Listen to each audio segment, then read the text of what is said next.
Hello guys, it's me പാറുവാണേ. ഇന്ന് നമുക്ക് 108 കൂട്ടം കറികളുടെ ഗുണം ചെയ്യുന്ന ഇഞ്ചി കറി എങ്ങനെയാണ് ഉണ്ടാക്കാം നോക്കാം. ഇത് ഇങ്ങനെ പറയാൻ ഒരു ചെറിയ കാരണമുണ്ട്.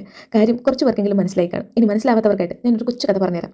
പണ്ട് വിക്രമാദിത്യ രാജതന്ത്രത്തിലെ ബ്രാഹ്മണ പണ്ഡിതനായിരുന്ന വരരുചി ഒരു ധനാട്ടിൻ്റെ വീട്ടിൽ ചെല്ലാൻ ഇടയായി. ധനാട്യൻ വരരുചി ഊണിന് ക്ഷണിക്കുകയാണ്. ഊണിന് ക്ഷണിച്ച സമയത്ത് വരരുചി കുറച്ച് നിബന്ധനകൾ വെക്കുകയാണ്. അതായത്, ഞാൻ നൂറ് പേർക്ക് അന്നം കൊടുത്തതിന് ശേഷമേ ആഹാരം കഴിക്കാറുള്ളൂ. ആഹാരത്തിന് എനിക്ക് 108 കൂട്ടം കറികൾ വേണം. ആഹാരം കഴിച്ചു കഴിഞ്ഞാൽ എനിക്ക് 3 പേരെ തിന്നണം, 4 പേരെന്നെ ചുമക്കണം എന്നൊക്കെ.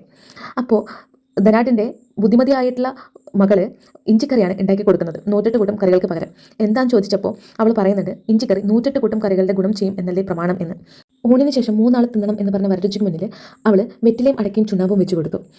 അതിനുശേഷം 4 പേർ ചുമക്കണം എന്ന് പറഞ്ഞ വരരുചിയോട് അവൾ കട്ടിലിൽ കിടന്നോളാൻ പറയുകയാണ് ഉണ്ടായത്. അതായത് 4 കാലുള്ള കട്ടിൽ വരരുചിയെ ചുമന്നോളും എന്ന്. അപ്പോൾ അങ്ങനെയാണ് നമ്മുടെ 108 കൂട്ടം കറികളുടെ ഗുണം ചെയ്യുന്ന ഇഞ്ചിക്കറിയുടെ കഥ. കഥ പറഞ്ഞ് സമയം പോയത് അറിഞ്ഞതേയില്ല. നമ്മുടെ ഇഞ്ചിക്കറി ഇവിടെ റെഡി ആയിട്ടുണ്ട്. അപ്പോൾ ബൈ.